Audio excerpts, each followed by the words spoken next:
Hello guys, welcome to my channel Deepa education जे।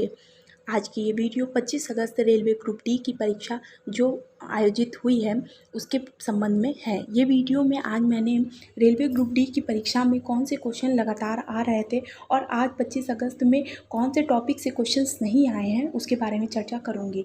तो I hope आपके लिए वीडियो बहुत ही ज़्यादा यूज़फुल होगा। तो लेट्स स्टार्ट। सबसे पहले हम देखते हैं कि ये एक एनालिसिस सीरीज़ होगी। देखिए मैंने यहाँ लिख दिया एनालिसिस पेपर है ये, ठीक। पहला क्वेश्चन हम देखते हैं। देखिए क्वेश्चंस की वैरायटी को देखते रहिएगा। देखिए पहला क्वेश्चन मैंने यहाँ लिख दिया है कि विद्युत धारा के लगभग 4 प्रश्न पूछे गए थे। देखिए किसी भी परीक्षा में एक टॉपिक से 4 से 5 प्रश्न का आना उस टॉपिक की इम्पोर्टेंस को ऑटोमेटिक बताता है कि आपके चैप्टर में वो जो टॉपिक है वो आपके पेपर के लिए कितना इम्पोर्टेंट होता है। पिछली वीडियो में कल की जो परीक्षा 24 अगस्त को जो परीक्षा हुई है उस एनालिसिस पेपर में देखिए कि आपका प्रकाश से 3 से 4 क्वेश्चन आया है। और आज के पेपर की अगर हम बात करें तो विद्युत धारा के फिजिक्स में विद्युत धारा से आपके 4 प्रश्न आए हैं आपकी परीक्षा में। तो आप फिजिक्स के टॉपिक जो हैं बहुत इंपॉर्टेंट है। विद्युत धारा प्रकाश as it is very important हो जाता है, ठीक। आगे है क्वेश्चन, पक्षियों का अध्ययन कहा जाता है। देखिए पक्षियों का अध्ययन किस में किया जाता है या पक्षियों के अध्ययन को क्या कहते हैं, तो ऑर्निथोलॉजी कहते हैं पक्षियों का अध्ययन को, ठीक। और डॉक्टर सलीम अली को पक्षी वैज्ञानिक के रूप में जाना जाता है, ध्यान रखिएगा। अगर आपसे पूछे कि पक्षी वैज्ञानिक किसके नाम से किसे जाना जाता है तो डॉक्टर सलीम अली को जाना जाता है, ठीक। एक क्वेश्चन और आया था, टेस्ट ऑफ माई लाइफ पुस्तक जो है, टेस्ट ऑफ माई लाइफ पुस्तक जो है किसके द्वारा लिखी गई है, तो भारतीय क्रिकेटर युवराज सिंह के द्वारा ये पुस्तक लिखी गई है। और ये पुस्तक उनके व्यक्तिगत जीवन में जब उन्हें कैंसर हुआ था तो उसमें वो किस तरीके से सर्वाइव किए थे उसके बारे में है। तो it is also very important, okay. Next question होगा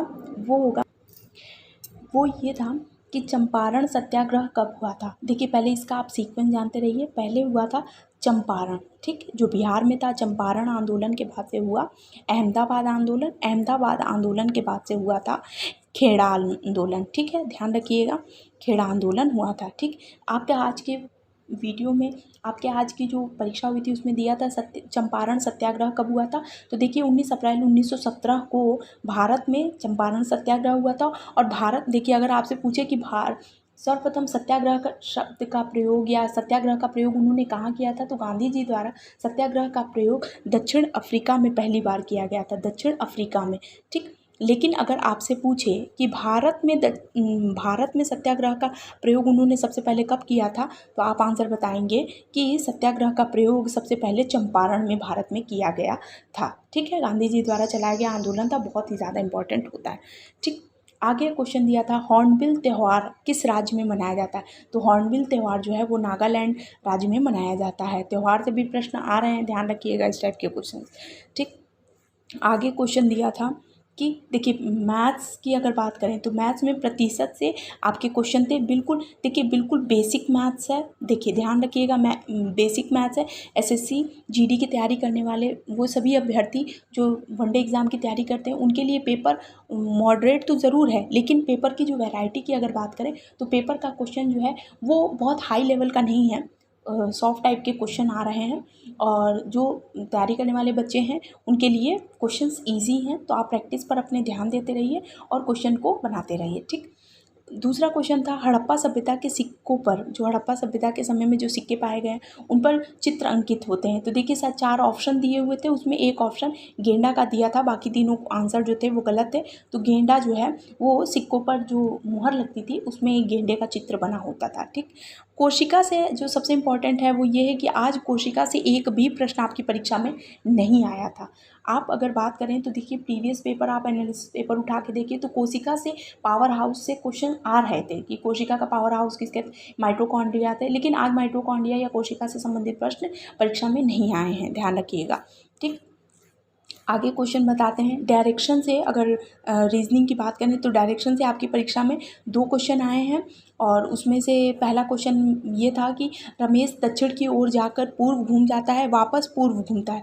रमेश का चेहरा अगर बात करें तो सिर किस दिशा में है? तो देखिए अगर रमेश दक्षिण की ओर, यानी देखिए पहले आपको चित्र के माध्यम से बता दिए, ये पूर्व होता है, ये पश्चिम, ये उत्तर, ये दक्षिण। दक्षिण की तरफ आता है, फिर यहाँ आकर पूर्व घूम जाता है, यानी इधर घूम जाता है, वापस यहाँ खड़ा होकर पूर्व घूमता है। तो अब इसका मुंह किस तरफ है? तो इसका मुंह उत्तर की तरफ है। ठीक, ध्यान रखिएगा। डायरेक्शन से 2 प्रश्न आए हैं आपकी परीक्षा में आज। आपका क्वेश्चन आया था नाबार्ड का फुल फॉर्म बताइए। तो देखिए नाबार्ड का जो फुल फॉर्म अगर बात करें तो national bank for agriculture and rural development, यानी ग्रामीण क्षेत्र में कृषि कार्य के लिए जो बैंकों को लोन देता है वो कार्य है नाबार्ड का। ध्यान रखिएगा, इसका हेडक्वार्टर है महाराष्ट्र मुंबई में। ठीक, आगे क्वेश्चन आया था आपकी परीक्षा में कि किस पैरा एथलीट को पहली बार पद्म विभूषण पद मिला?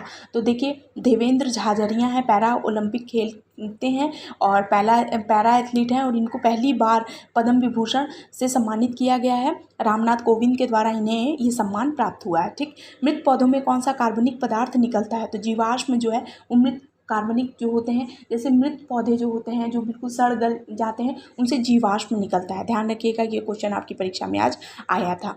आगे क्वेश्चंस की बात करें तो आपके क्वेश्चन में आया था 2023 में अंतर्राष्ट्रीय ओलंपिक समिति की बैठक कहाँ आयोजित की जाएगी?